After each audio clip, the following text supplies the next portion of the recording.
Welcome everyone to our student loan workshop for Californians, hosted by a campaign for California Borrowers' Rights. There are a lot of you that are streaming in right now, so we're just going to give it 1 second and then we'll get started here.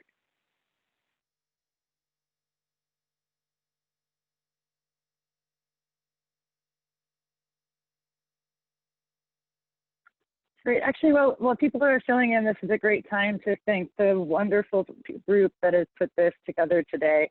We really want to thank Next Gen Policy here in California, the Student Borrower Protection Center, CalPERD, Young Invincibles, Consumers Union, and my name is Natalia Abrams. I am the Executive Director at Student Debt Crisis. We are another group, and collectively we make up the Campaign for California Borrowers' Rights. And we're very honored to have all of you here today, including our special guest speakers, Attorney General here in California, Xavier Becerra, Representative Katie Porter, California Senator Lena Gonzalez, and California Assembly members Mark Stone and Assemblymember Petrie-Norris. Thank you so much for joining our call to help Californians understand what's going on right now during the COVID-19 crisis here in California and nationwide.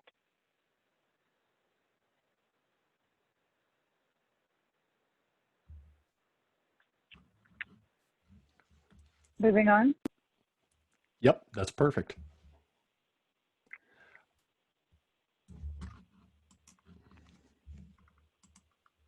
And now I want to, sorry, Natalia. Just to set the landscape here a little bit, going back, here in California, we have almost 4 million borrowers that hold a collective 141 billion in debt. And you'll see that, here we have almost more than 500,000 that are behind on their loans. This was pre-COVID. This was pre what's happened to California with the coronavirus crisis and so many unemployed. So undoubtedly that number is much higher than before the crisis. So we want to be able to give you some explanations and help you out if you're struggling with your student loans here in California. In addition, we know that the California student debt crisis disproportionately impacts women, people of color, and low-income groups, as you can see in this next slide. 54% of students and graduates are women here in California, 42% Latinx students, and many of us, a third of us need need-based grants in order to attend college here in California.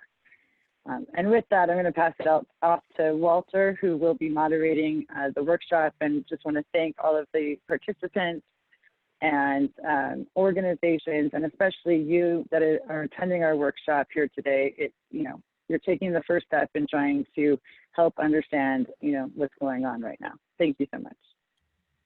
Thank you so much for that introduction, Natalia. And we first want to introduce Kristen McGuire from Young Invincibles. Good morning, everyone. Oh, sorry. Good morning. My name is Kristen McGuire. I'm the Western Region Director for Young Invincibles, a national policy and advocacy organization for young adults aged 18 to 34. I am excited to be able to announce our own Chief Law Enforcement Officer, Attorney General Xavier Becerra.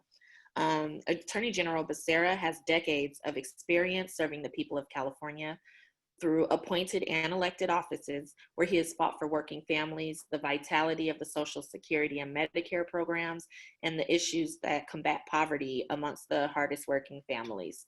Attorney General Becerra previously served 12 terms in Congress as a member of the U.S. House of Representatives, and while in Congress, he was the first Latino to serve as a member of the powerful Committee on Ways and Means. He served as a chairman of the House Democratic Caucus and was ranking member of the Ways and Means Subcommittee on Social Security. Prior to serving in Congress, Attorney General Becerra served 1 term in the California State Legislature as the representative of the 59th Assembly District in Los Angeles County. He's a former Deputy Attorney General with the California Department of Justice. And the Attorney General began his legal career in 1984, working in a legal services office representing individuals with mental health conditions. Born in Sacramento, California, Attorney General Becerra is the son of working-class parents and was the first in his family to receive a four-year degree, earning his Bachelor of Arts in Economics from Stanford University. He earned his JD from Stanford Law School. Attorney General Becerra, you have the floor. Kristen, thank you very much, especially for the work that you and your organization is doing. Can I just begin by giving a shout out to all the organizations that have helped put this together? They're the ones that are on the front lines. They're the ones that are shaking things up. They're the ones that aren't willing to accept business as usual. They're the folks we need. These are the champions. These are the watchdogs that are going to get us through this and make sure that we come out of this in better shape. So to the Student Borrowers Protection Center, to Student Debt Crisis, Kristen, to you and Young Invincibles, to Next Gen, and to, of course, Consumer Reports Advocacy, a big shout out for being there. I know that the Department of Justice here in California would have a hard time doing its work if we didn't have the frontline workers and those who are figuring out where we have to go next, and the pioneers in helping us make sure we protect people's rights, and in this case, for our future leaders, students of America. And so if I could just say a few things, because you're going to have some great speakers who are going to talk to you about some specifics. I'd love to just lay out a few things in the time I have. First, can we all just learn from the mistakes of the leaders in Washington so that we never do this way again? Never again should we say that this is a hoax, that the COVID-19 pandemic was just a political joke and make fun of it at your rallies. Can we make sure that never again do we have a Secretary of HHS who decides to delay testing of people who ultimately end up dying as a result of COVID-19? Can we make sure that we don't have heads of major federal departments or corporations who believe that it's okay to walk slowly on these things? Secretary DeVos at the Department of Education continues to delay the support that was provided under the CARES Act for students who are probably facing aggressive, predatory calls from debt collectors based on student loans. We need people who step up. And I hope that, if nothing else, all of us are watching and seeing the way things should not be done, so that when it's our turn, your turn to step up, you know how not to do things. And that will keep us from making these same mistakes for future generations that need our support. I'd also like to say, I'd like to just reiterate what you see when you walk into those airports all the time, the message up on the boards, written all over the place, that says, if you see something, say something. Can I just urge everyone, if you see abuse, if you see someone taking advantage of a situation, if you see bureaucracy delaying providing the need that's been now required by law, report it. I think that's why we're all here, to make sure that we keep people on their toes. You got a job, do it. If you're abusing of it, let's report it. But please, for the Department of Justice to go in and do investigations and prosecute those who are doing things wrong, we need folks to help us find the evidence. Report it.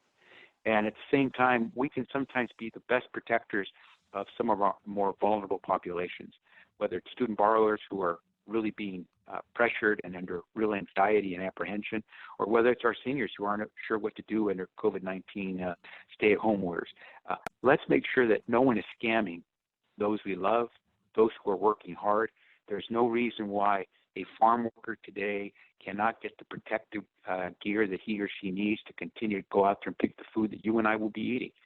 Let us make sure that we're addressing all the scams and all the people who are trying to take full advantage of people who are trying to do things the right way.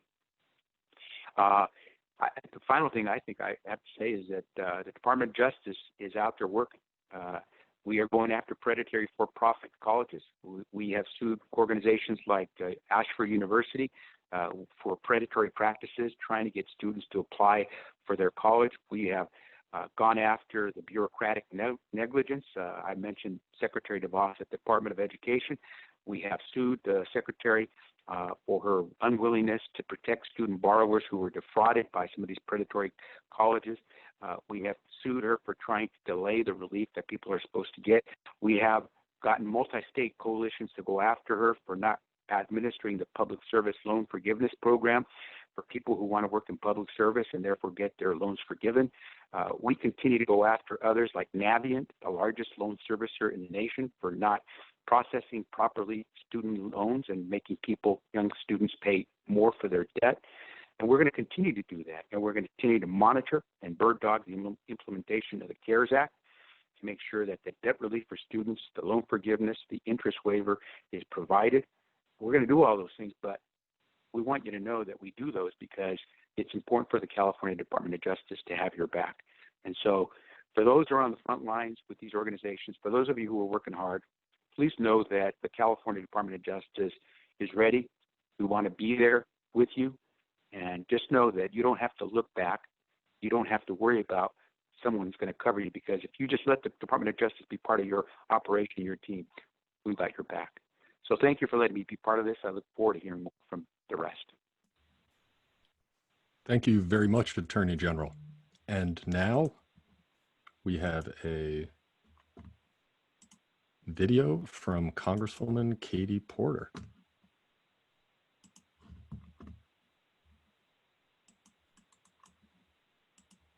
Hi, this is Congresswoman Katie Porter from California's 45th Congressional District.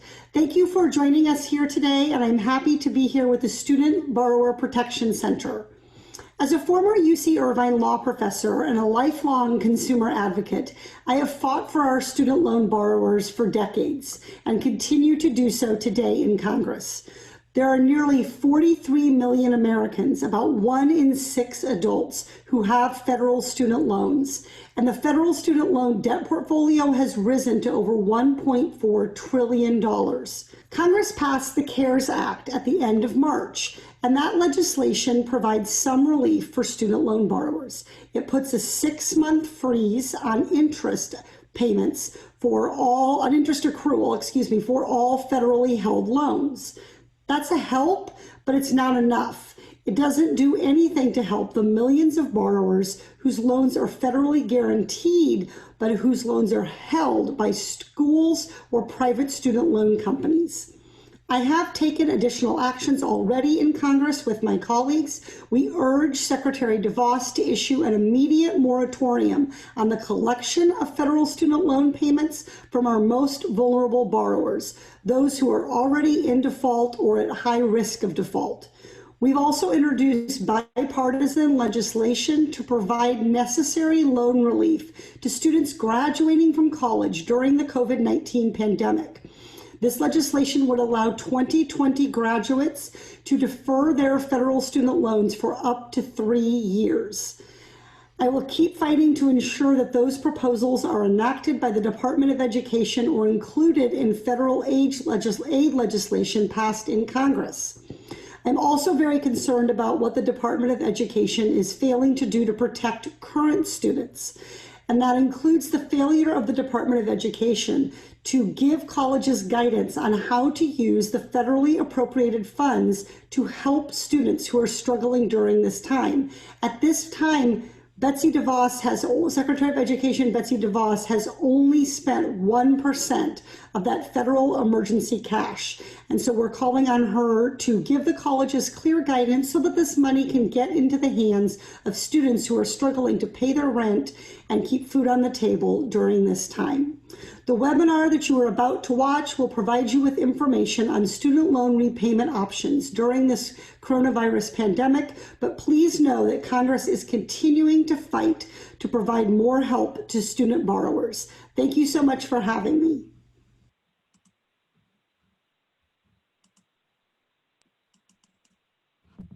And that was Congresswoman Katie Porter. I'm now going to pass it back to Kristen McGuire. Hello again. It is my pleasure to now introduce California State Senator Lena Gonzalez. Senator Gonzalez represents Senate District 33, which covers Long Beach and other portions of Southeast Los Angeles. In the Senate, she prioritizes creating economic opportunity for all families and children in Senate District 33. Gonzalez wants to create jobs, promote quality education, address the crisis in affordable housing and homelessness, protect our environment, and attract innovation to her Senate district. Senator Gonzalez sits on the Senate Health Committee, Senate Judiciary Committee, Senate Transportation Committee, and the Joint Legislative Audit Committee. She's the chair of the Senate Select Committee on Ports and Good Movement. Senator Gonzalez was recently appointed to chair a new special committee in the legislature, the Special Committee on Pandemic Emergency Response, which will be assessing the state's response to COVID-19, and she was also an early supporter of AB 376. Senator, you have the floor. Thank you so very much. And Kristen, thank you very much for the invitation. And I want to thank all the organizations for just inviting us today. It's really important that we are having this discussion, and I'm certainly all ears in ensuring that we get your thoughts and ideas to the State Senate as we reconvene. I just wanted to say how happy I am again to just be joining every single one of you as a proud California community college student and a proud alumni of Cal State Long Beach. For my undergrad, I absolutely understand what it's like to not only be a student, but to be a student that is currently in debt. But I don't know what it's like to be a student under these circumstances and times.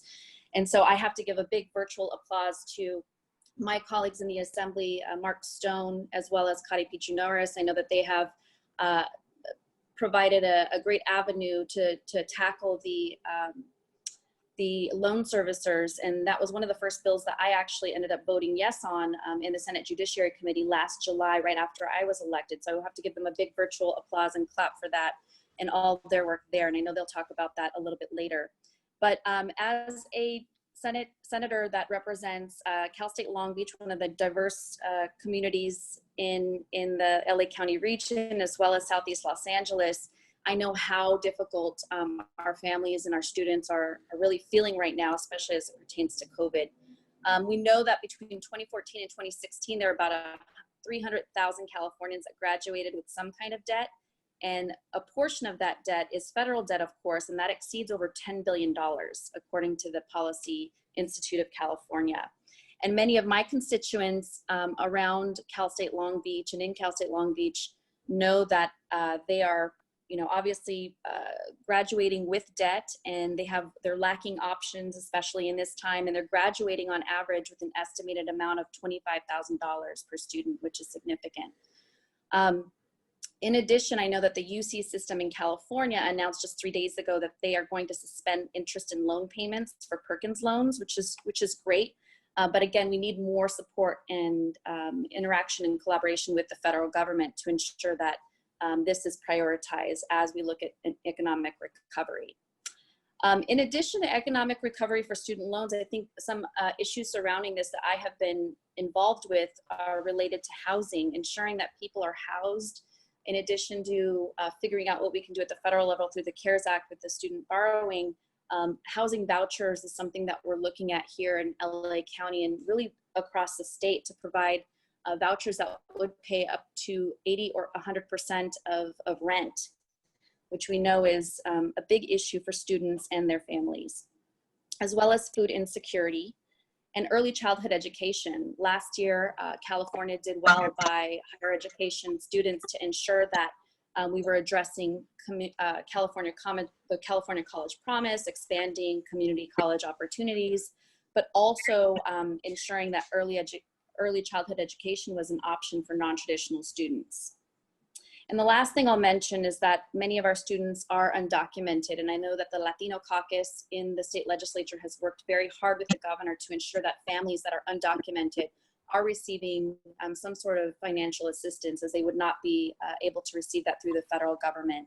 So we're pushing right now in the state of California, if you are an undocumented individual or family, you can receive between $500 to $1,000. And going forward on the Senate Special Committee on Pandemic Emergency Response, we are looking at our state's current management of the crisis as well as the future management, one of which of the priorities will be the student debt crisis. So I look forward to hearing again your thoughts, your ideas on how we can make this better and really ensure that all Californians are supported through this economic recovery. Thank you very much. Thank you so much, Senator. And now I want to introduce Samantha Singh from NextGen. Hi, everyone. Yeah, my name is Samantha Singh. I'm the Education Policy Advisor at NextGen California.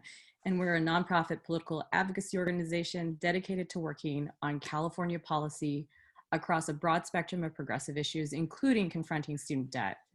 But it's my pleasure now to introduce our next guest speaker, who will also get to do a Q&A with.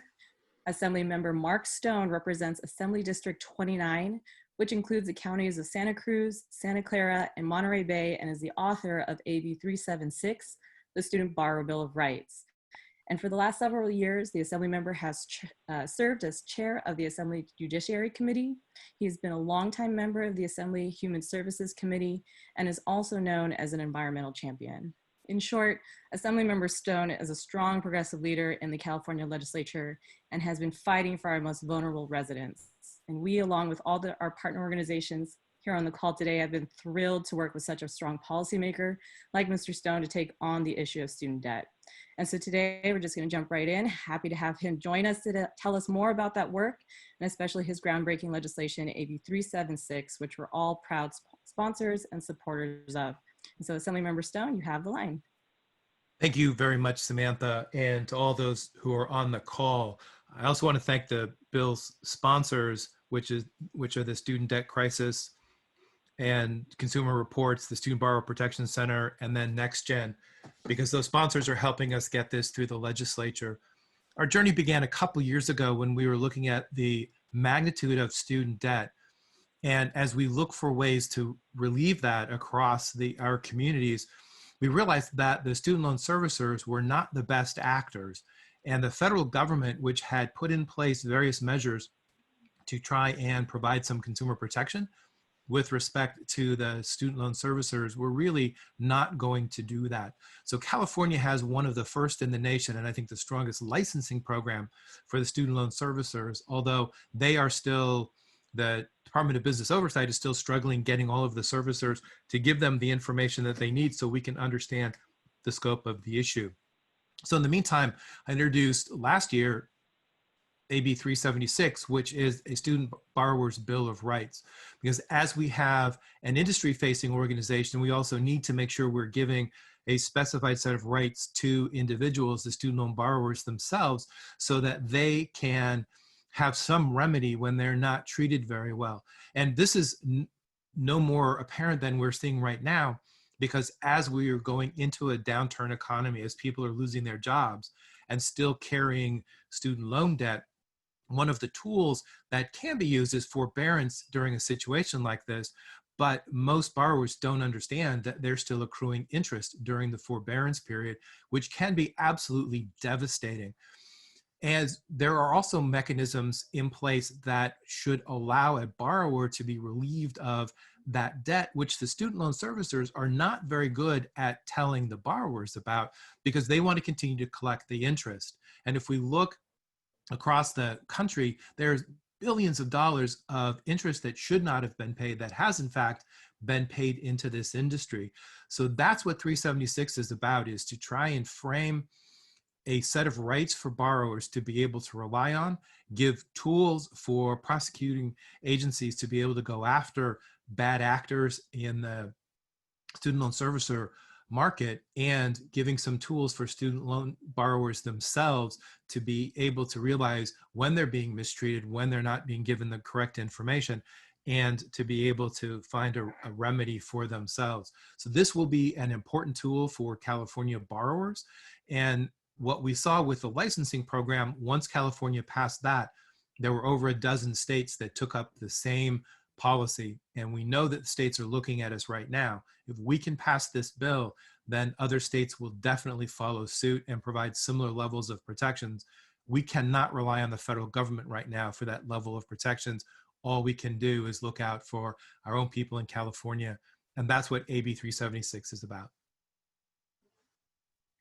Great. Thank you so much, Assemblymember, again, for being on the call with us today and for those important points about the student debt crisis and telling us about your AB 376. We do have a couple quick questions for you since you are doing such important work for California borrowers. Just thinking about the bill and what you just said, what were some of the obstacles for the bill last year, and have those changed, or what are some of the current obstacles still facing the bill this year?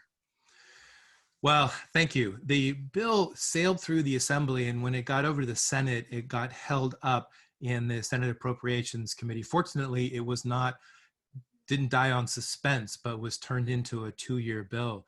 I think the banking industry got to the Appropriations Committee and worked out something that it got held there. So we've been working with the chair of the Appropriations Committee in the Senate to try and break the bill out. There have been some questions raised that were more technical by some of the Senate committees.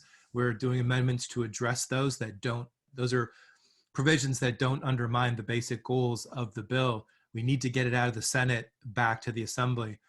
But the industry, especially the student loan servicers themselves, who come into the building, into the legislature, and try and tell legislators that they're good actors, that they're really doing their best, that they don't need to be licensed, that we don't need to give these rights to borrowers. But it turns out the largest student loan servicers like Navient and others, who originally came in telling us that they were the good guys and they were good actors, they're being sued in just about every jurisdiction that they do business in.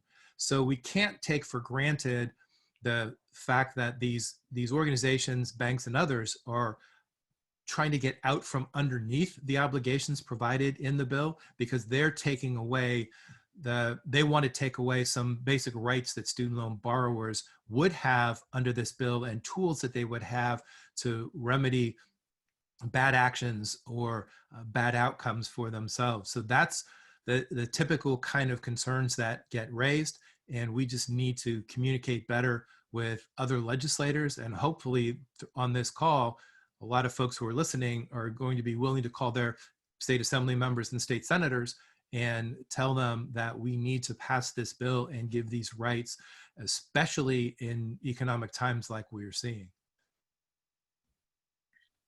Exactly. Yep. Sounds like there's still a fight to be had. And you just mentioned, can you tell us a little bit on why is this bill needed now, especially as we are facing this COVID-19 crisis? Well, it's especially because of the downturn in the economy and so many people are losing their jobs, still carrying debt. It will be great if the federal government can get some of these companies to forbear the interest that would be being charged during this period of loan forbearance. Forbearance is not forgiveness. And again, borrowers need to be very careful about periods of forbearance and realize that the company still has the right to collect interest, which is not charged during the period of forbearance, but will then hit in a lump or will significantly extend the time that the repayment, that the borrower is going to be tied to that company.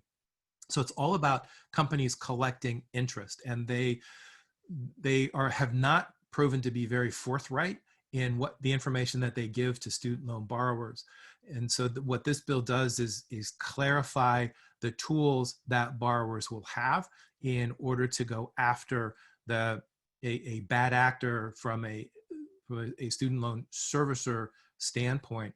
So this is a consumer protection, and right now consumer protections are going to be key for protecting people across California. Thank you, Assemblymember. There's some great reminders about what borrowers are facing, an especially harsh reality right now. And so I know you touched on this a little bit, but want to be clear for borrowers tuning in today, and they want to, get involved and be empowered during this time when we're all kind of sitting around at home.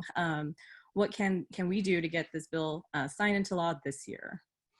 Well, by putting pressure on all legislators, saying that this is a bill that's necessary, that we need to get it through and get it passed.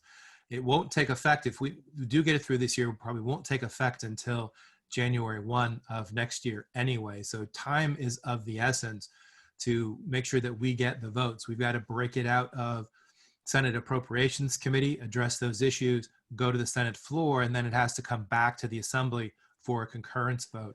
So contacting your state senator, contacting your state assembly members, and explaining to them how important this bill is for you to be able to have the rights that you should have and to be able to enforce those rights.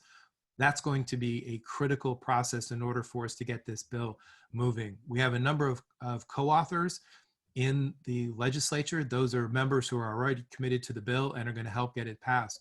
But we don't yet have enough of the votes promised to us to be able to ensure that we get it off the floor of the Senate and then the floor of the Assembly. So there's still quite a bit of work to do. We have really until the end of August to get this bill finalized and done. We've been trying to work with the various committee chairs and make sure that their issues have been addressed. I think we have done that, and hopefully the politics in the building will let us now move the bill out to the floor and across. So it's very important, if you want these rights and you want to be able to enforce these rights, talk to your state legislators and ensure that they are willing to support this bill. Well, thank you again, Assemblymember Stone, and for sharing the ways borrowers get involved and be empowered. And thank you again for joining us today and taking this time to speak with borrowers. Moving on. Thank you. Thank you very much.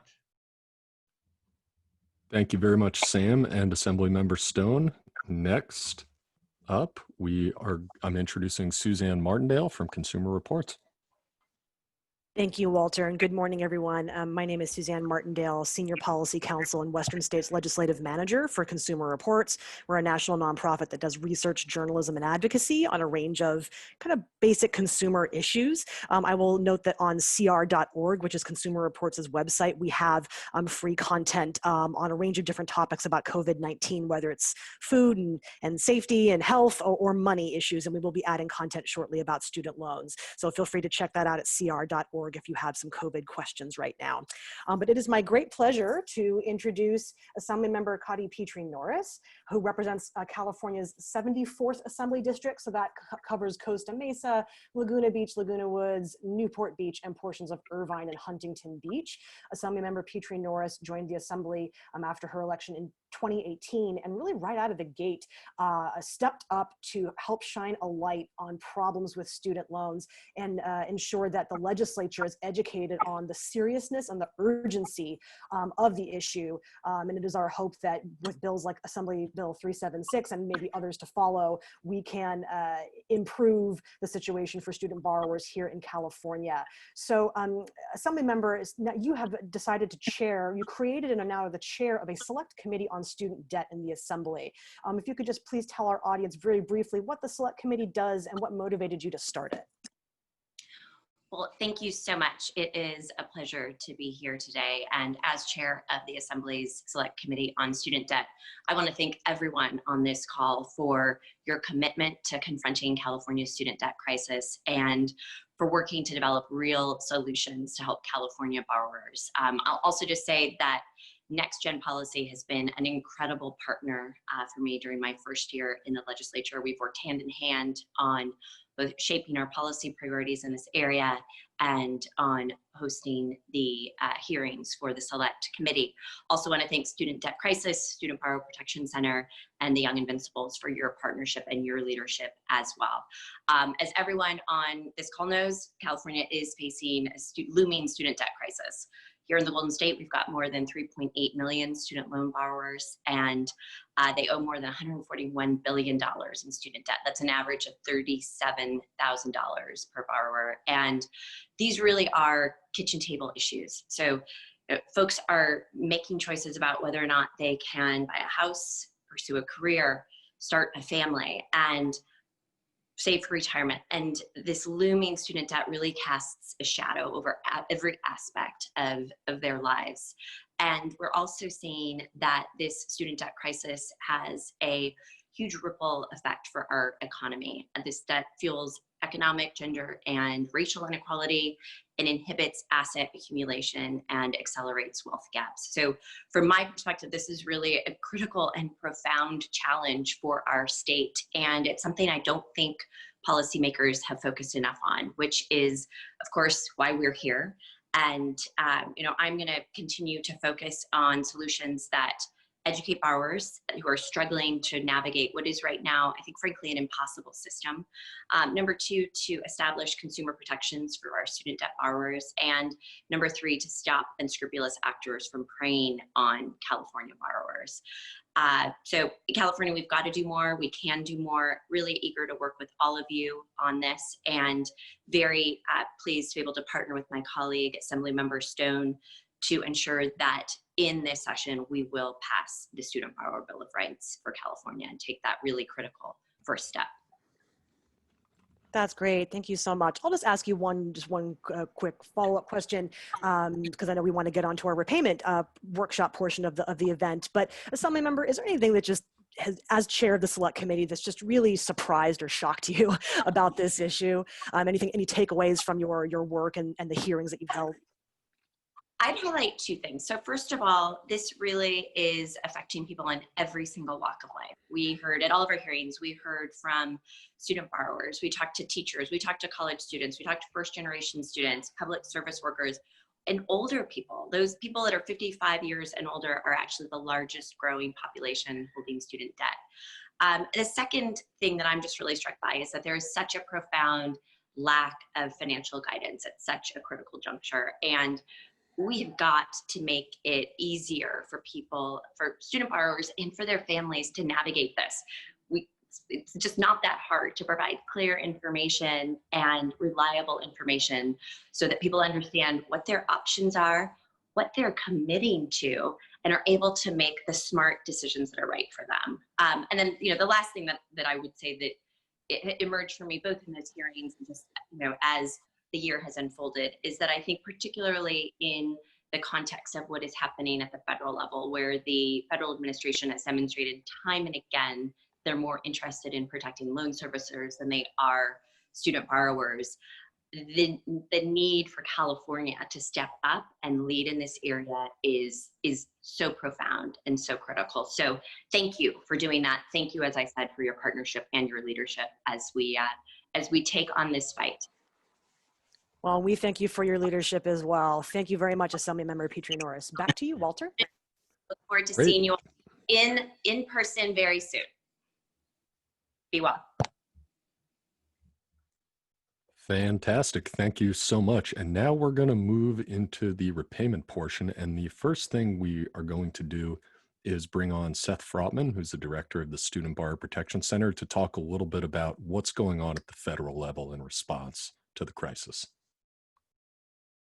Thank you so much, Walter. Again, this is Seth Frotman. I am the executive director of the Student Borrower Protection Center. And I just want to set the stage for the steps that Washington has taken to help borrowers that you're going to hear more about from my colleague much more in depth, but also where they have fallen short. So you heard from the Congresswoman that for most federal student loan borrowers, they now have a 6-month pause on their payments. And also the government has stopped the most aggressive collection practices. And you're going to hear a lot more about the inner workings of that, how to navigate it in just a minute. But I wanted to spend a drop of time talking about how this measure should really be thought of as just a first step, and how much more work we have to do to protect all student loan borrowers with the kind of real level of assistance they need. So first, the steps under the CARES Act excluded around $300 billion of student loan debt from any form of assistance. This includes private student loans. This includes old federal loans that are still held by big banks. Another thing is, I think it's my impression of this, it's my understanding, I think shared by a lot of folks on this call, that what this did was merely kick the can down the road, that millions and millions of student loan borrowers were hurting before the crisis. And I don't think anyone expects their plight to be much better when these protections run out in just a few short months. And I think finally, most of these protections rely on people reaching out to their servicer or their servicers taking pretty substantial steps to help them. And the folks in California know well, a lot of these companies are being sued by Attorney General Becerra, by your Department of Business Oversight. And we've heard from countless borrowers, and you can see this on Twitter and social media, about people are really getting the runaround for help. So I think I just wanted to say that all because there's a lot of work that we can still be doing and we need to be doing on both the federal and state level. we saw your state step up and push the private student loan industry to put in place some basic protections and help for student loan borrowers, again, which is a great step, but there's a lot more work to be done. And additionally, we need Congress to step up and do a lot more to not only ensure that all student loan borrowers get some level of relief, but that there is some debt forgiveness, some help for borrowers that really lets them be part of a recovery. So you heard the Congresswoman say before, there's more than 40 million Americans who have student loans, and we know that they're really struggling. And I just say that as we enter the repayment portion of this, to let folks on the webinar, on the phone know, you're not alone. If you're worried about how you're going to, make your student loan bill or dreading your next payment coming in, there are millions and millions of people like you.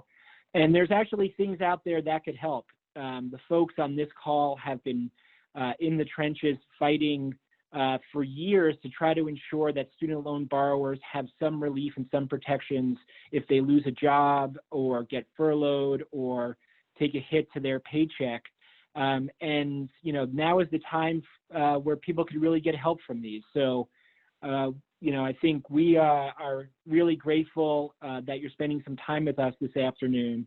And with that, I'm going to turn it over to my colleague, Mike Pierce, to walk through steps you could be taking on behalf of yourself or friends or family who have student loans to let them know there are things that they could do. So with that, Michael. Thanks so much, Seth. And I want to make sure that we cover today a whole bunch of different opportunities that you have to help manage your loans if you're in distress. But I wanted to start by walking through some of the specific elements of this new federal law that just passed to protect borrowers with certain federal loans. And so as Seth mentioned, not everybody, and Congressman Porter mentioned, not everybody's covered by this. But for those that are, interest is suspended. Your automatic payments are supposed to have been stopped, so we hear that that has not happened for everybody. And the months that you spend not making payments right up through the end of September are supposed to qualify for loan forgiveness, both public service loan forgiveness and loan forgiveness if you're enrolled in an income-driven payment plan. And there's a lot of jargon on this slide. My colleague Cottie at Student Debt Crisis is going to walk through what all of this means when I'm done. But just know that these are the new protections that have been law since March 26th.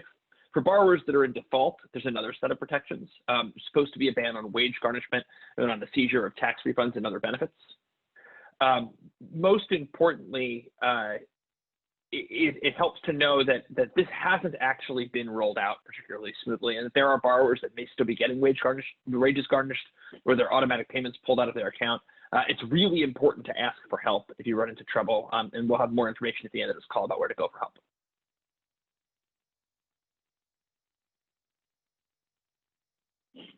It's also important to know whether or not you're covered by the CARES Act.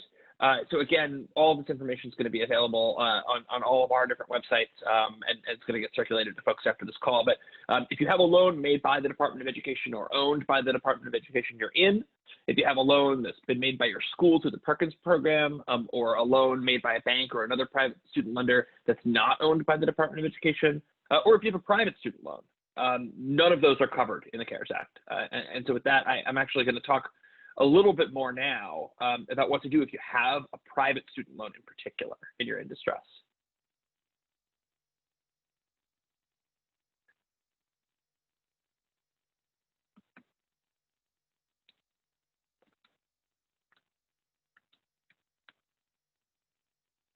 If you could jump a couple more slides up, well, sorry about that.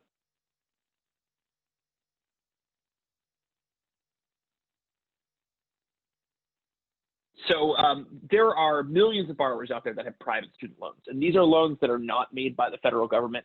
They're not guaranteed by the federal government, and they don't have the same protections that are available to borrowers who are struggling with a federal student loan. So you don't have a right to make payments based on your income. You don't have a right for loan forgiveness if you become disabled or if you work in public service. There really aren't the same kind of protections entitled under federal law. But you may still have options. Some common options include interest-only payments, forbearances in the event of an economic hardship. And I think it's important to know that each of these programs are a little bit different depending on who your company is. But the California Department of Business Oversight, the regulator for student loan servicers in the state of California, announced just 2 days ago that for borrowers with private student loans and borrowers with the kinds of federal loans not covered by the CARES Act, they now have a right, no questions asked, to get forbearance if they're having trouble paying their bills during the course of this pandemic. All you need to do is contact your private student loan company, and the biggest private student loan companies have all committed to offering relief for California borrowers. So that's the good news. The challenging part is that every company is still going to figure out what relief means to them. And it can be really complicated to be able to get somebody on the phone, to get them to take your call, and to be able to act on that information in a way that actually makes a difference. And so we also encourage folks, if something doesn't seem right, we'll talk more about opportunities to get help at the end of this, but there are resources, and it's not always clear that you can rely on your student loan company to do the right thing if you don't know what to ask for and you don't know where to go for help. If you want to jump to the next slide.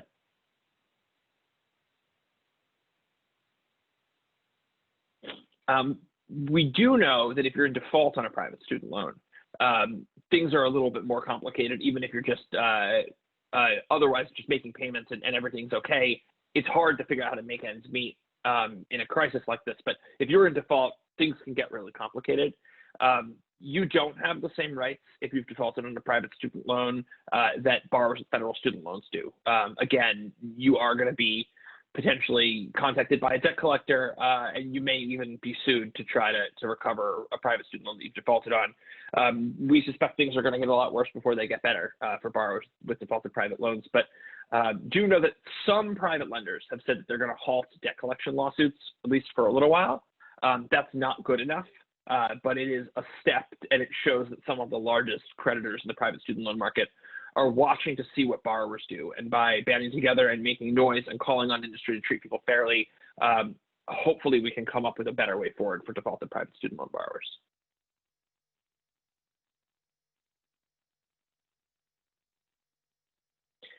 We're also including in the slide deck contact information for the biggest student loan companies. These are the federal government student loan contractors, but they all or largely also handle private student loans and other kinds of federal loans the government doesn't own. These are email addresses for escalated customer service folks, as well as the Twitter handles for these companies. We've seen that by contacting your student loan company on Twitter, you often are able to get a much better result than if you just call the call center and sit on hold and talk to somebody that doesn't necessarily know what they're talking about or isn't able to help you. So we strongly encourage, if you've run into trouble, do all of these things. Send an email, tweet at them on social media, use the call center. I think every company is a little bit different right now, but we've heard in particular that the delays in contacting people and getting help at Fed loan servicing are particularly egregious. And so I strongly encourage, if you have a loan that's serviced by Fed loan servicing, Twitter is probably your best place to be able to get help. With that, I'm happy to turn this over now to my colleague, Cottie at Student Debt Crisis, who's going to talk a little bit more about student loan repayment basics and all the rights that borrowers have always had to manage their student loans that are particularly important in the current crisis. Thank you, Mike. I very much appreciate it. My name is Cottie Hananian. I am the program director here at Student Debt Crisis. We've been hosting these workshops for years. Typically we don't have to address the additional information that comes with the crisis. So we are going to go quickly over these basics. You can always reach out to us at Student Debt Crisis if you have additional questions. So most importantly, when it comes to when it comes to the emergency relief, and also when it comes to the standard repayment options available to federal student loans, it's going to be what type of student loan you have.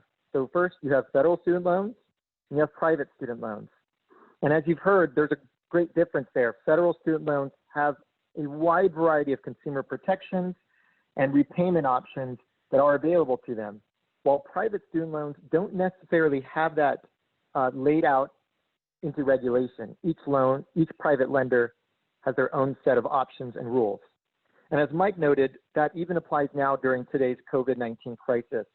Federal student loan emergency relief options are written into law, and private lenders have their own piecemeal options that they provide company to company. So if we can go to the next slide, I can help try to break down the many types of federal student loans that are in existence. So for many of us that have newer student loans, and this is student loans after 2010, some of them were before that. They're called direct student loans. These are the kind that the Department of Education gives to students directly. The Department of Ed funds these loans on their own. This was a small minority of loans prior to 2010, and after that, all federal student loans were what we call direct student loans.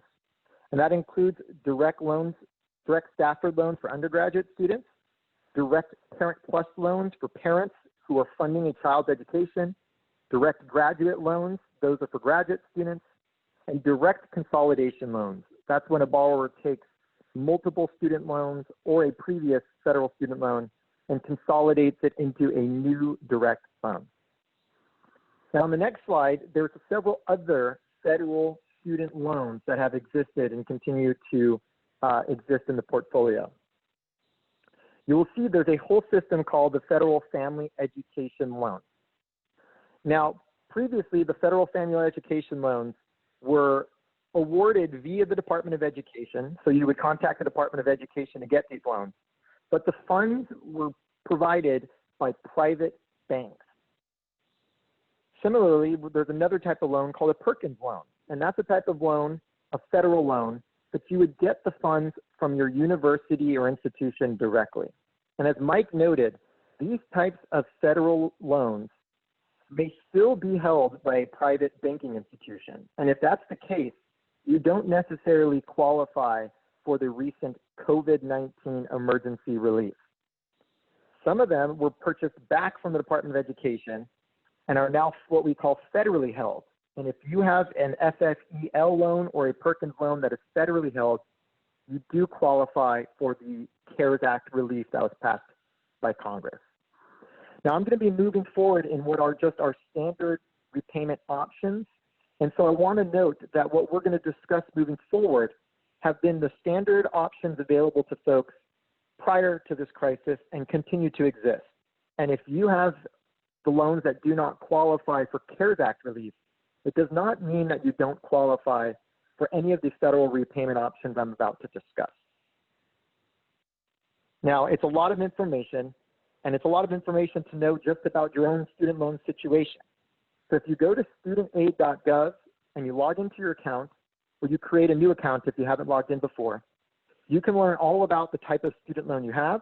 You can learn about what type of repayment program you're in, and that is the direct to source information about all of the federal repayment programs, federal repayment options, and COVID-19 emergency relief.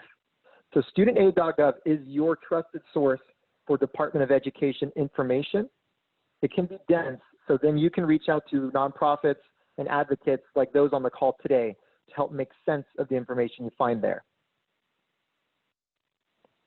So when folks enter repayment, I'll show you all on the next slide. These are the options that exist. People start out in what we call the standard repayment plan, and that is 10 years of the same monthly payment at the same rate, and by the end of 10 years, you pay off your student loan. Now, there are other repayment options that exist. There's a repayment option called extended repayment. Now, extended repayment is when a borrower can lower their monthly payments by extending the amount of years that they are paying their loan. So you go from 10 years under the standard repayment option to 20 years or more under the extended repayment option. There's also an option to do graduated repayments. That means your loans start off at a lower rate, and over the years, they increase in your total monthly payment due. Now, if you expect that you'll have a major increase in income in the future, that may be a plan that works for you. But it also could set up a situation where borrowers have high student loan payments in the future that they aren't expecting.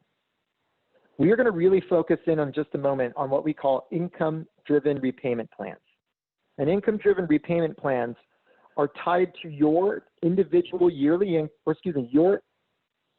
income and your family size instead of your total loan balance. And that can make your payments more affordable, and that is even more important now during the COVID-19 crisis. So first, just to really send this home, borrowers who start their repayment are automatically in the 10-year standard repayment. That means the same monthly payment every month for 10 years. And on the next slide, just to reiterate, we have extended repayment, we have graduated repayment, and we have extended graduated repayment options. And we tend to note these because these are options for student loan borrowers, but they aren't always the best option for borrowers who are facing long-term difficulties affording their payments.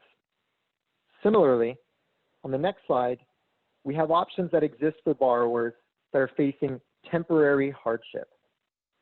Now, these are called deferment and forbearance. And under a deferment, you can temporarily pause or lower your payments. And if you have a subsidized loan by the federal government, you will not see interest accrue during that time. Forbearance is similar. You'll have a temporary pause or lower payments, but the interest accrues during this time. Now, the reason we don't necessarily recommend these options as opposed to the income-driven repayment plans is that deferment and forbearance are short-term options. There's only a limited amount of time that you can enroll in these options.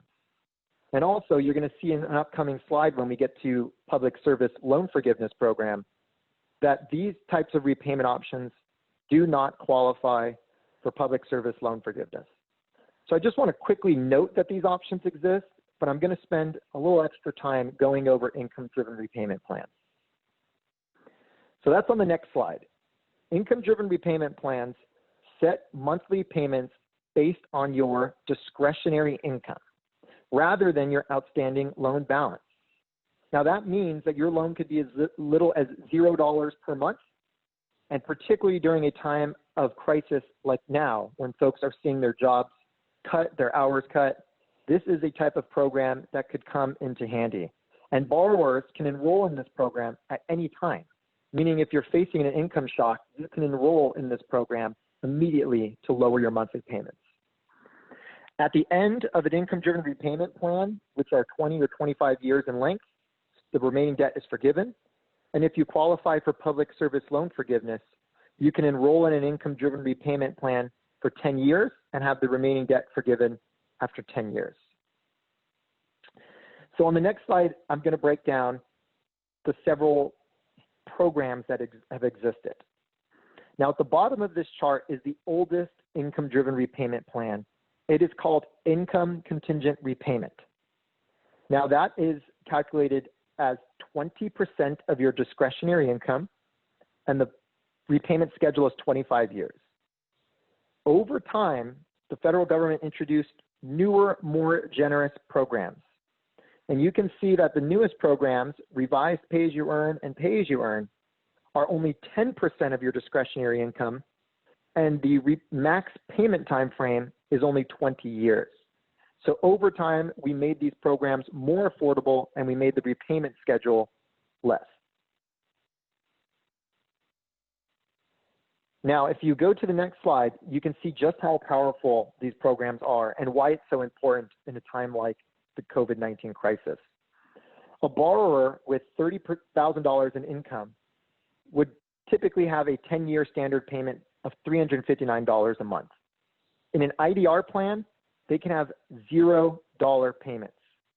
Now, I know many of us with qualifying federal loans are going to have 6 months of suspended payments because of the COVID-19 relief that was offered in the CARES Act.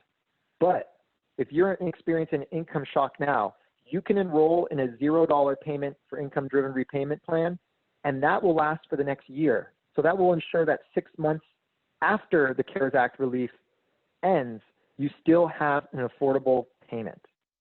And so if you look at this chart, you can see that even people that have up to $70,000 in income can have some of their monthly payment reduced under one of these plans. So many of you are probably asking, what is discretionary income and how are these payments calculated? So discretionary income is your adjusted gross income. That is the income that you file in your tax returns. Now they subtract off from that 150% of the poverty guideline for your family size. If you look online, there is a poverty index that says what the poverty line is for each family size. So you take that, you times it by 150%, and you subtract that from your income. That is your discretionary income. So that, based on that income, the federal government calculates 10% or 15% to find out what your monthly payments will be. And again, you can see there, for a single borrower earning less than $19,000, your payments are $0. For a family of 4 earning less than $39,000, payments are $0. So this is hugely powerful. And if your family is experiencing impact to your income because of COVID-19, it's really important that you know that these options exist on top of the CARES Act relief that was passed in Congress. So on the next slide, you'll see a quick tool that we want to make sure that you all know about. That tool is called the Repayment Calculator. And again, this is at the Department of Ed website at studentaid.gov. And you put in your family size, your income, your total student debt, and some other information. And what comes out is a chart that lets you know all of the repayment options available to you, as well as all of the opportunities for forgiveness. So I encourage everyone, because this is a lot of information, please visit studentaid.gov and make sure that you understand all of the repayment options you qualify for as a federal student loan borrower. Now on the next slide, I'm going to quickly just address the qualifications for these plans. Each one has a different set of qualifications, and you're going to want to know which one you qualify for. So the older program, Income Contingent Repayment, which is at the bottom there, we call it ICR, all federal student loans qualify. The newer program, Income-Based Repayment, which we call IDR, all federal student loans qualify for that as well, but you do have to show that you have a partial financial hardship. That means there will be some income information required to qualify for that program. In the more generous pay-as-you-earn program, you need to have a direct loan, which is a type of federal student loan. You need to have a partial financial hardship, and you need to have a student loan that was issued more recently. They fixed some of those exclusionary qualifications, and in the new revised pay-as-you-earn, what we call repay, they made sure that anyone with a direct loan could qualify. Again, all this information is at studentaid.gov, and so for those of you that are overwhelmed by this information, like most are, go there and learn more about your options. So I'm going to quickly just explain how you can enroll in an income-driven repayment plan. There are 2 different options.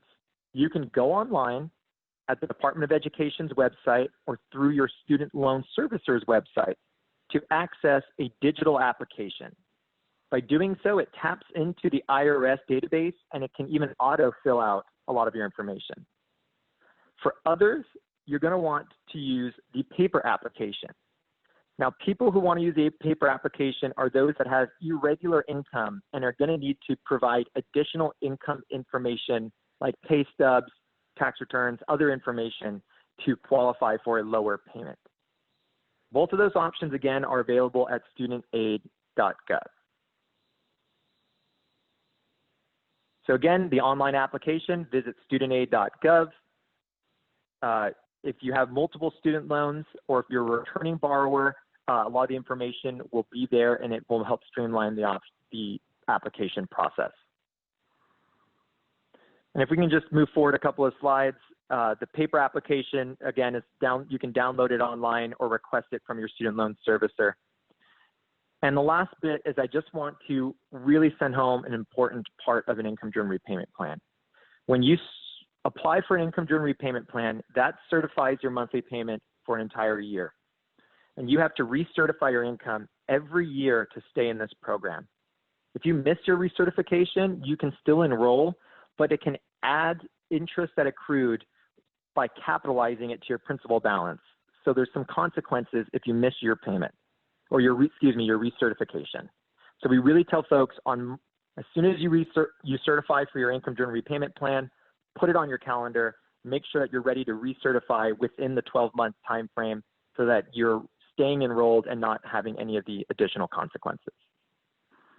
And with that, I'm going to pass it off to Executive Director Natalia Abrams to go over some additional topics like defaults and public service loan forgiveness. Thank you so much, Cody. And we'll go very quickly because we see a lot of your questions in the Q&A box. And also all of these slides will be available after this workshop.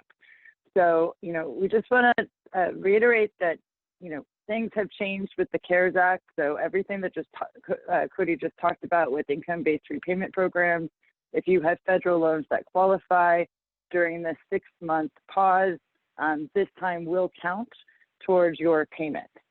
What you can see here on the screen now is student loan default, which we know a lot of you are in, and almost, more than 8 million student loan borrowers are in default currently right now. And it's not a pretty thing to be in. You become eligible for financial aid, your wages can be garnished, fees can be added, the credit reporting.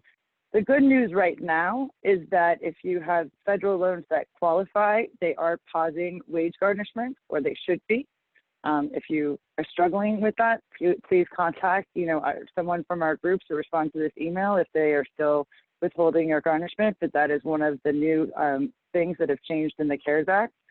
And if we can go to the next slide.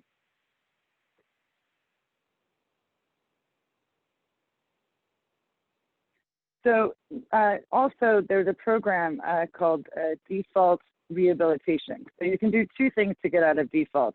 You can consolidate your loan into a new loan. You need an eligible loan. You need to enroll in income-driven repayment plan, one of the federal plans Cody just spoke about.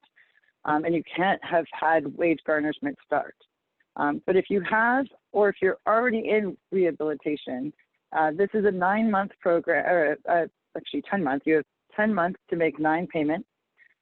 They base it on your current income and your expenses. So this is where they actually take a look at your, housing and healthcare, and they'll take a look at your bills. Your payments can be as low as $5 per month for 9 months. Again, if you have a qualifying loan right now during the CARES Act, you will have your 6 months of zero. You'll be able to pay $0, and that will still count towards default rehabilitation. So if you're currently in rehabilitation and you have a qualifying federal loan, your payments right now in rehabilitation will be paused. Moving forward.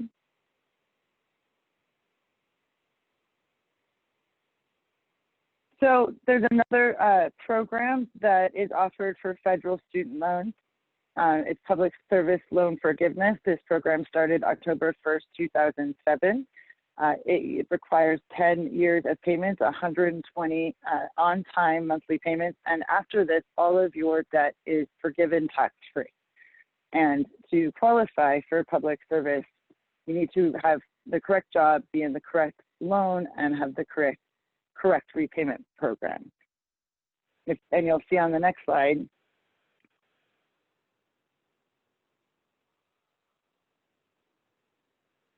that combining what Cody talked about, income-driven repayment programs, which will base your loan on your income versus your overall loan amount, with public service loan forgiveness, will give you the maximum benefit that the federal government offers right now for federal student loans. Moving forward. So here are the basics. Like I mentioned, you need to have the correct loan, which is a direct student loan. These are these loans were largely issued after 2010. Some were issued before. You can also consolidate into a direct loan instead of the federal family education loans that Cody discussed earlier. You need to have the direct loan. Then you want to make sure your employer qualifies. Do you work for a city, state, federal government? Are you a public school teacher? Do you work at a nonprofit hospital? Do you work for a nonprofit 501c3? There are many public service jobs that qualify. And after you qualify your employment, the next step is to make sure you're in the right repayment program. All of the newer income-driven repayment programs qualify, those are the, income-based repayments, pay as you earn, repay, they all qualify. In addition to that, the standard repayment program qualifies. However, that's a 10-year program, so that's why we suggest the max benefit of combining it with an income-driven repayment program, so you can have the lowest payments possible and receive the max benefit. Then you should submit an employer certification form. This will make sure that your employers qualify. It will make sure that you're dotting all your I's, crossing all your T's.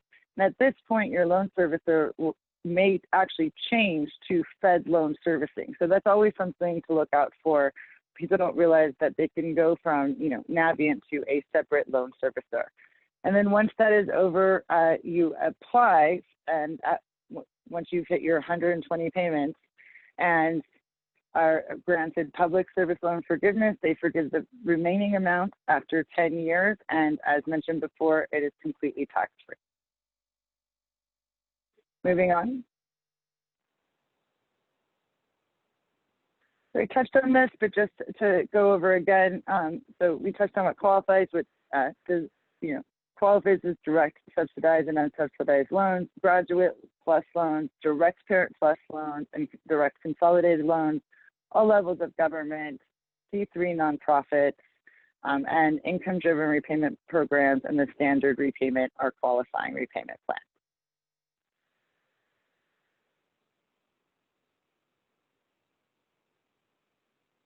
And what does not qualify are Perkins loans. That has an asterisk because if you've consolidated your Perkins loans into a new direct consolidated loans, then that will qualify. The older federal family education loans, unless you've consolidated them, you need to be in good standing, so no loans in default qualify, and this is for federal student loans only. If you are a government contractor, then you don't qualify. If you work for the labor unions, it doesn't mean if you're a member of a labor union, but if you work directly for the labor unions, you'll not qualify. And any time spent on the pulpit does not qualify. The last section, the plans, this is where we have worked with so many borrowers and they get confused because they have a federal loan and they have the correct job, but they may have enrolled in one of these older repayment programs.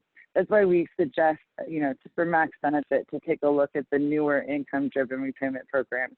Because as you can see, these programs do not qualify for public service loan forgiveness. Moving forward.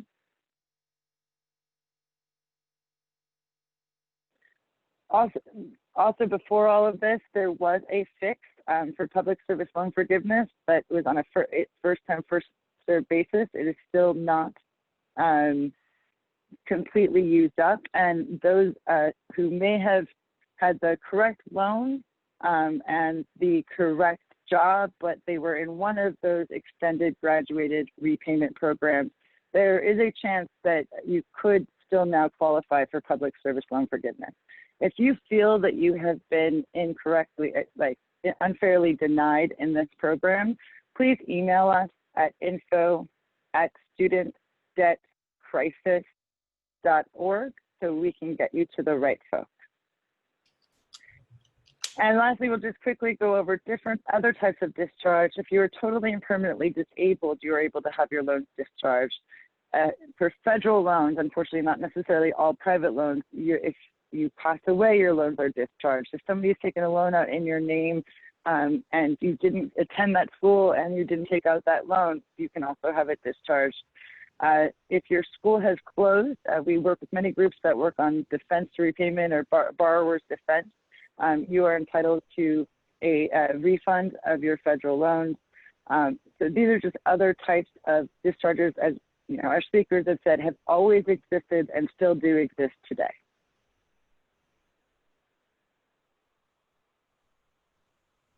Moving on. So with that, we have a bunch of questions. Thank you all for hanging on so long. And I'm going to pass it to Walter. Great. Natalia, thank you so much. Thank you so much to all the presenters who walked us through. Here you'll see on the slide, and I'll bring in Kaylin from CalPERG and Sam from NextGen about additional steps for action that you can take. We'll also be sending out to all attendees resources that were mentioned on this call, as well as ways you can take action. Hello, my name is Kaylin Nagel. I run the Affordable Textbooks campaign with CalPIRG and USPIRG. If we are going to protect student borrowers in the state of California, they're going to need to hear from y'all.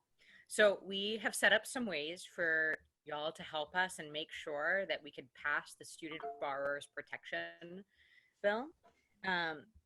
And the first way you can help is by sending a letter to your state senator. You can also call the state Senate office and tell them that you want them to prioritize this and to pass the Student Borrowers Protection, the Student Borrowers Bill of Rights. And then the other way that you can help is also to directly reach out to them over social media through Twitter. And we have a script here that you guys can follow. And then after this, you guys are going to be getting an email from Walter. And it's going to lay out some further ways that you can help, more information, as well as some resources. But it's really important that they hear your voices on this. Great. Thanks so much, Kaylin. And as she said, we'll be sending out additional resources via email. And now I know we have everyone that's been very patient. Thank you. People have sent in some questions. And if you give us 1 second, we will start answering a few of the questions that have been submitted.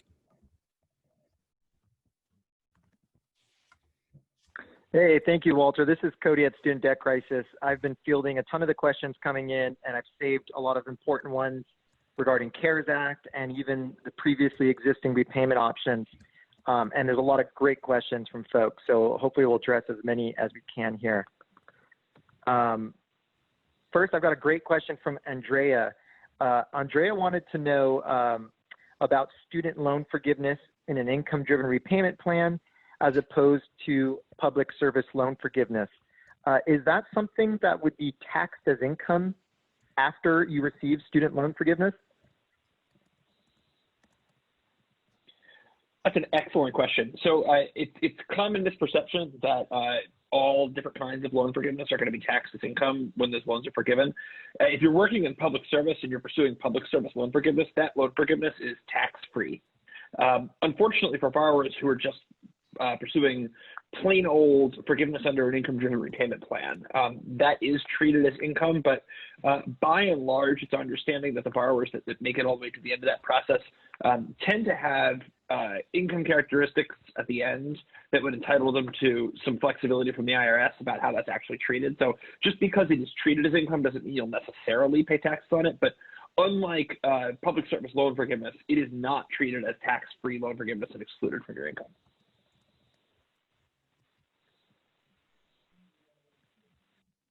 Great. Yeah, and I know that's something that us as advocates are constantly working on, which is to make sure that IDR also doesn't have this kind of tax bomb that comes on the other end of it. But it's good to know that PSLF doesn't have that consequence if you do receive loan forgiveness. Another question here from Leslie is back to the emergency relief in the CARES Act. Leslie asks, what happens if your student loan payment was withdrawn from your account after the CARES Act relief was initiated? And Suzanne, if you're still on the line, I think you addressed her question in the text, but maybe you can help explain it for folks that are listening in. Sorry, Cody, I'm furiously answering your questions. Could you please repeat? I've been typing. Oh yeah, no problem. I've been at it too. You addressed Leslie's question in text, and so I was hoping you could address it over the phone as well. And that was, what happens if somebody has a payment withdrawn from their account after the CARES Act went into effect?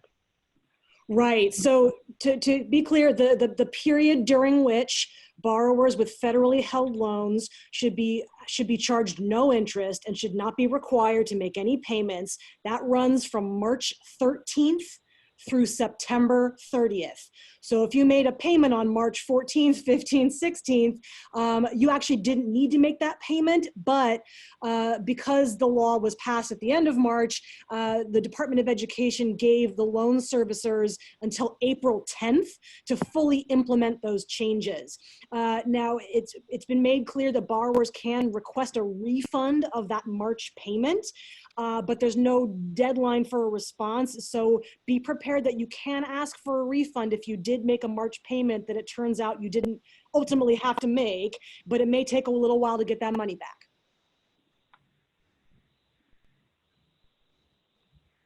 Great, and Suzanne, just to add to that for other folks, you know, on top of your payments, you also can request refunds on tax and Social Security withholdings that were supposed to be halted after the CARES Act was initiated.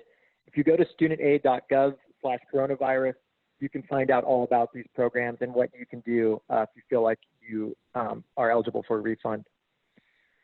I've got a great question about public service loan forgiveness. Natalia, I know you went over that, so maybe you can help address this. Somebody's asking if they are in an income-driven repayment plan and their monthly payment is calculated as $0 per month, does that $0 payment qualify towards public service loan forgiveness? Yes, thank you, Cody, and that's a great question. It almost feels too good to be true, but it does happen, and there's a lot of us that work in public service that do not make a lot of money. And so, yes, you can have a $0 payment, and feasibly the entire time you're on for the 10 years and pay $0 and have the rest forgiven or the remaining canceled. And remember, right now during the CARES Act, you have a 6-month pause of payments, even your $0 payment. For those on $0 payments, your interest is also paused for the next 6 months. So that's one of the benefits for those in income-driven repayment programs, which are accruing interest. We get a bit of they get a bit of a pause right now.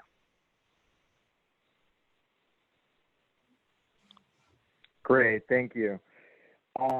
Here's a question from Sarah. Sarah already took action by contacting her U.S. senator about student debt relief, but she's frustrated with the lack of action being done in Washington. You know, Sam, maybe you can help us explain what kind of action can be taken here in California to make sure that we have legislation that protects borrowers. Sure. And I think for hopefully those who are joining us via computer, you can see the slide deck right now in front of you. These are some great ways to get involved here in California, to take action in what California can do. You heard a lot about AB 376, the Student Borrower Bill of Rights. Will help ensure that all of us are getting accurate information that we need in a timely fashion, and some other basic, really important consumer protections. So we can also post up, but send a letter to your state senator. The bill is currently in the state Senate House, so go online to find your state senator, or just call directly to the state Senate offices at 916-461-7773. They'll most likely ask you what your zip code is so they can connect you to your right representative. And we also have some tweet actions going on right now, as Caitlin mentioned. So I think if you go to any of our websites, you can see some of those click to tweet actions, but really getting to @California Senate Dems to tell them your student borrower story and tell them that we want protections for borrowers through the Student Borrower Bill of Rights. Thank you. And you know what, Sam, just to add to the ways that folks can get involved, I see Kristen from Young Invincibles is asking Walt to share a URL, and I want to make sure folks have it. You can go to findyourrep.legislature.ca.gov. If you aren't sure who your state senator is or who your state assembly person is, their information is found there. It's a directory of all of the folks in the legislature. And as Sam mentioned, our action tools like the letter send and the call tool kind of help streamline it, where we'll automatically connect you with your legislator. All right, let's see, you got a couple more questions here. There's been some really fantastic questions, and as you all can see, student loan space is pretty dense. There's a lot of nuance to these things. All right, Paula is just asking if there's any relief outside of the CARES Act that applies for private student loans. And, you know, Mike, if you're still on the line, I think you covered that to a certain extent on the presentation. Any advice for private student loan borrowers? Yes, and we can share this a little more on this after the call, but it's a very well-timed question because just this week, new protections were announced for private student loan borrowers outside of the CARES Act. So California's Department of Business Oversight, the banking regulator for the state of California, negotiated a deal for private student loan borrowers with some of the biggest companies that own private student loans, companies like Navient and Sallie Mae. And they've agreed to offer every borrower in California at least 90 days worth of forbearance. If they can't afford to make their payments, all they need to do is contact the company and they'll pause their payments for 90 days. In addition, no borrowers during the course of the pandemic are going to have their credit damaged if they fall behind or be subject to late fees.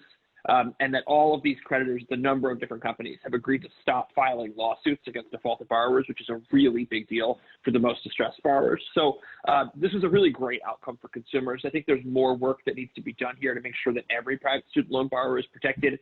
The advocates that are leading this call, we're all working to push Congress to be able to take care of private student loan borrowers too. So that fight is moving on. Obviously, these are not the same rights that you get if you're covered by the CARES Act. Interest is still accruing on your loans. It's not an automatic pause in your payments.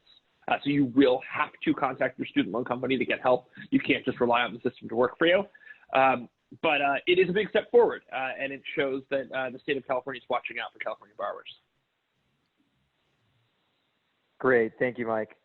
So I know we're getting to 12:30. I want to be respectful of everyone's time. We're going to take one more question, and then we'll end the presentation. I just want to remind folks, though, that many of the people on the call today, including Student Debt Crisis, Student Borrower Protection Center, and others, we want to make sure that you have the information that you need. So you can email us at Student Debt Crisis. It's info@studentdebtcrisis.org, and we will try to address all of the questions that folks have that didn't make it onto the presentation today. So one last question, and then we'll say goodbye. Amalia, I'd love to hear that current students are on the call. This isn't just for people in repayment. And Amalia wants to know, when she graduates this year, will she still have a 6-month grace period before she has to start repaying her loans, despite the fact that the CARES Act benefits are now in full flow?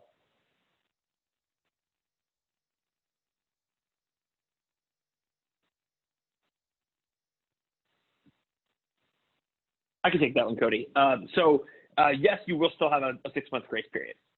It is a little bit complicated whether the 0% interest benefit protects borrowers that are currently in their grace period. If you're a current student, right now interest is still being charged to your loans. The CARES Act only covered borrowers that were in repayment, not current students with no payment due. So for folks that are graduating in May, I would say stay tuned for more information. You will definitely get a 6-month break before you have to make payments. There's no expectation that you need to start making payments any sooner than 6 months after you graduate. But Congress is going to probably extend these protections for a little bit longer. And so I suspect that people that are graduating in May are going to get some period of being covered by emergency protections for student loan borrowers. Right now, the CARES Act is supposed to end on September 30th. It seems quite likely that that is not going to stop on September 30th, and there's going to end up being a longer period of time where people are protected by these things, by this law out into the future. And so stay tuned for more information. We're going to stay in touch. Everybody that hosted this webinar today is going to stay in touch on how the law is changing, the new rights that borrowers have, and what you can do to press policymakers to fight for student borrowers' rights. Yeah, and in fact, if you guys want to stay tuned with all the work this coalition is doing, you can follow us online using #ProtectBorrowers, and that will keep you in tune with all of the developments going on at the federal level here in California and at other different intersections of this work working on student loan debt. With that, I'll pass it back to Walter and we can wrap up today's presentation. Thank you very much, Cody. Thank you for everyone that presented. And most importantly, thank you for everyone that joined this call and came to get information. We hope it was valuable for you. And like Mike, Cody, Sam, and everyone else mentioned, we will be sending around the material that's been referenced on this call. And there will be emails for you if you have further questions. Again, thank you everyone for joining this call. Stay safe out there, and we will be in touch with you soon.